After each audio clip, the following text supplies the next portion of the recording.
Hello, my name's Lesley Atherton and this is my short story for children called Something Happened in a Field. It was published in my book Melissa and the Mobility Scooter. Something happened in a field on the edge of town. In a country, it doesn't matter which. Something was going on, something unusual. The unusual event occurred because of the actions of a young girl named Tabitha. Tabby, as her parents liked to call her, was 9 at the time and very much enjoyed all the standard activities of any other 9-year-old girl from her hometown: arm wrestling, breeding leeches and baking whole food Halloween cupcakes all year round. Tabby was also fascinated with the world around her, with plants and hedges and what life was like down the drains. But Tabby lived in town. Yes, there were hedges, but they were usually neatly trimmed privet or towering conifer screens. Yes, there were plants, but not the ones she was hoping to see: the hemlock, the meadowsweet and the elder. She was, I'm sure you've worked it out by now, training herself to become a hedge witch, a person whose knowledge of nature and use of homemade potions gave her the skills to make poorly people feel better. But Tabby was only 9 years old, and all her friends went to the local doctor's surgery or chemist when they were unwell. Nobody thought to ask Tabby what to take when their throat was sore, and she knew a concoction of sage and honey and yarrow would do the trick. Or when their heart raced too speedily, that was one she'd yet to learn. Tabby became disheartened. She was a healer who never had the chance to heal anybody. Here she was with all these useful skills and all this incredible knowledge, and nobody seemed to care. It sometimes made Tabby cry, but other times she wanted to run away and leave the city for somewhere a little more sympathetic. But where could a 9-year-old girl go when her very youth forced her to stay with her parents? And if she was to depart, what would she do when she left? It took a great many days, but soon enough Tabby forgot about escape and forgot about witchery. Instead, she settled into her schoolwork and began to build up her arm muscles for better wrestling. One day a speaker arrived at her large red brick junior school surrounded by high fences and security systems. He followed the head teacher into assembly and took the green chair behind her. Tabby looked in interest because this man didn't look like a supply teacher or fireman or policeman, the school's usual visitors. Instead, he looked shabby and a cross between a farmer and a circus performer. His hair, like Tabby's, was a mass of springy black curls, and his clothes were brightly coloured, and though she hated to think of it, they were a bit silly. He was the only person Tabby had seen who wore an embroidered waistcoat and a scarf around his neck when he wasn't outside in the winter. Nevertheless, Tabby impatiently listened to her head teacher, burbling on about the child in Year 6 who came top in a swimming competition, and the sad news that Hamish in Year 3 was beginning his second round of chemotherapy. They all said a little prayer for Hamish, and Tabby joined in, but her heart wasn't really in it. Come on, she urged. But still she and the speaker had to wait till the end of the head's talk before any introductions were made. The man was called Ted, and he owned a farm some 5 miles away, and he was asking all the schools in a circle around his home to discover if there was any enthusiasm for a family festival to be held on his land. There would be music, food, circus skills, and, this interested Tabby the most, full training in natural healing.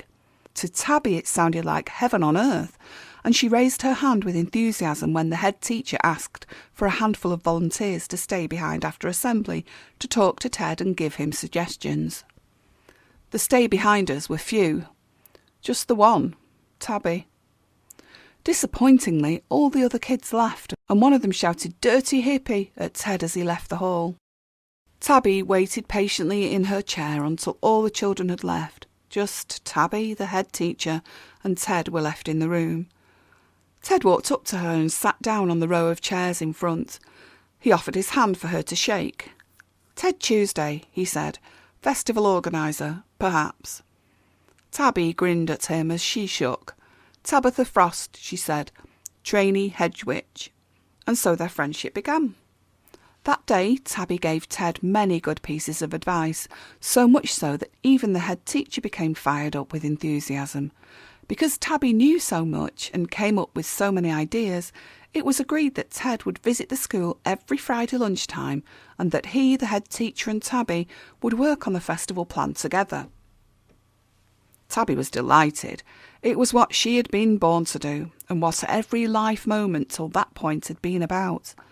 Her parents came in to meet Ted and came up with some good ideas too. A classical music area, a young performers tent, and a whole food internet cafe. Plans really were progressing, and Ted had even received official permission to hold the festival. A date was arranged, the final weekend in July, when most of the kids would have completed the school year and would be looking to pass their time doing something fun. Ted had designed and distributed posters and flyers and had created a website linking it to Twitter and Facebook and Instagram and all kinds of what's on sites. It seemed that Tabby had a talent for promotion too, as she handed out cards and flyers and even went on the local radio station to talk about the festival. Interest was growing, even within the walls of her dull school, so much so that 6 other children had volunteered to help over the weekend, and 11 full families had ideas, stalls selling everything from homemade soap to imported musical instruments. One family, Tabby observed with great delight, actually made teepees, and they had offered to display their communal conical tents. Tabby was so excited she couldn't think of anything else. Finally, the end of the school term was upon them, and the children ran happily from their classrooms and towards the gates. Tabby was as keen and lively as the rest because she had the festival to look forward to. But Ted was there, standing next to her dad, and both were looking very worried indeed. What on earth could have happened? Ted's usual smile was missing even as Tabby ran to him, her face saddening. "What's wrong?" shouted Tabby to Ted. But it was her dad who answered. She saw in his eyes that it was something bad. Tabby's first thought was that something was wrong with her unborn brother or sister. "I don't think the festival can go ahead, Tabby," her dad said. "The field's flooded, and the council have looked at it and said no. It'll be too dangerous for the younger children, as it causes and carries diseases. Ted would get into so much trouble." Dad hugged Tabby's shoulder, and she sighed, patting Ted's arm as she did so. "It doesn't matter," she said, then immediately corrected her fake politeness. "Actually, yes, it really does matter. We've worked really hard on this festival. We need to do it even if the field is flooded." "But we can't," Ted said. "The field really is bad. You just missed the storms last night here, but we were in the middle of them. I just don't know what to do." "I'll tell you what to do," said Dad. "Come back to our house and we'll all have a cuppa and think about how we might be able to get round this." Ted agreed, and the 3 of them walked back to Tabby's house. On their walk, the grown-ups talked of many things, mainly finding alternative festival sites. They considered an old fairground, a school and a playing field, but all their suggestions were lacking in at least one necessary feature. Maybe they weren't big enough, or there was no car parking, or there were no water taps, or they were too near a motorway or a residential area where people might complain at slightly later night noise. By the time they got home, all 3 of them were downhearted, especially Tabby, who took herself off to her room as soon as she'd got in and taken her shoes off. It was hard to believe, she thought, just how different the weather was at the farm, because here things were dry and warm, and the weather forecast said it would stay that way. "Wait a minute," Tabby shouted out loud, shaking the walls of her echoing room. She knew the very place for a new location, the enormous field where her friends' ponies were kept. Tabby ran downstairs to yell the idea to her dad and to Ted. "Jessie's field," she said, "the pony field." She'd said enough. Her dad and Ted looked at each other and Dad nodded. He went to make a phone call. "Jessie's mum says fine.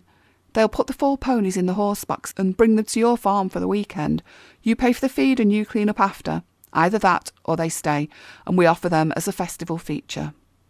"Either is great, it's a deal," agreed Ted. "Now I must get on to the council. They'll need to come and look at Jessica's pony field. What's the address? What size is it? What facilities does it have?" It didn't take long for Ted to make a phone call and to rush off. "They're coming now," he said on his way out. "I'd best go to meet them." And with that he rushed into the hall. "Thanks all," he shouted again. "We'll give you a ring as soon as I know anything." Tabby went upstairs with both sets of fingers crossed. She was reluctant to uncross them even for a moment in case she jinxed the council person's decision. After 3 hours, it was nearly time for Tabby to go to bed, and the phone rang. "It's on!" Ted shouted. "It's on! Start set up tomorrow for the next 3 days and we're ready to go." Well, of course, Tabby was far too excited to sleep. There was so much to do, and best of all was that she was so close, only a 5-minute walk from the festival site. The following morning was a whirlwind of unpacking vans, unpacking cars, putting up tents and tables, laying out stalls, sorting signs and organising space in the 4 fields that had been made available to them. The food vans, the portable toilets, the bands and entertainers and people running workshops all were told about the change of address. Everything was going smoothly and everything was on track. The ponies were all settling in well to the spare field at Ted's farm. It had been decided that at least 2 of them were too grumpy to be safe around young children. Ted and Tabby were excited, but also nervous. There was so much that could go wrong, so many things that still needed sorting out. But Ted seemed confident, so everyone else was too. Tabby woke up earlier than the birds the next morning and got dressed without alarm clock or reminders. She appeared at the breakfast table as Mum and Dad had just begun to pack their breakfast in bags ready to take to Jess's fields, or the festival field as it was now known. It took more time than usual, as Mum was unwell with the baby in her tummy and needed to keep sitting down, but they got there in the end. Tabby had been to this field many times before, but had never seen it like this. There was so much bunting, hundreds of triangles, all the same colours of blue and silver, and red flags all strung from high posts. Gravel paths had been laid. There were tents and a large stage. There were all kinds of people there, and old-fashioned fairground rides, even an old fairground helter-skelter. And Tabby certainly wasn't too old to have a go on it. Tents had been set up for kite-making, mask-making and lots more crafts and circus skills, and already lots of people were arriving and buying food and clothes. A man on stilts was followed by a juggler on a horse, and behind a pile of wood logs was a mud pit, already being played in by a couple of dogs and some very grubby children. Tabby gasped and adjusted her sun hat as she walked further through the site. She could smell them properly now, the candy floss and the rich, deep aroma of strong curry. Tabby licked her lips. Suddenly the sandwiches in Mum's bag didn't seem half as appealing, despite her own hunger. Someone bumped into her as she was walking, entranced by the smell of onions and hot dogs. When she turned to look, it wasn't what she had expected. She'd been bumped into by a large metal bed frame on skis, which was being pulled by a team of teenagers. They were raising money to help a sick child, but Tabby had no money, so smiled and just wished them luck before walking on towards a group of kids learning to juggle beanbags and wobble diabolos. There were 10 swing ball sets too. Tabby didn't even see Ted till the loudspeaker stopped playing the pop music and an announcer introduced the festival's organiser onto the stage. Ted was wearing his favourite patterned waistcoat and was introducing a couple who played guitar and flute. He gave Tabby a huge thumbs up and invited her onto the stage, where she made a slightly nervous speech. The festival was a huge success, a great success, a miraculous, dry success. Same time next year, Ted asked Tabby as she set out to find her parents, who were working on the hot dog stall. She hadn't forgotten her hedge witchery and her need to heal, but what was more important was her need to be part of this amazing festival. Oh, and to eat lots and lots of junk food.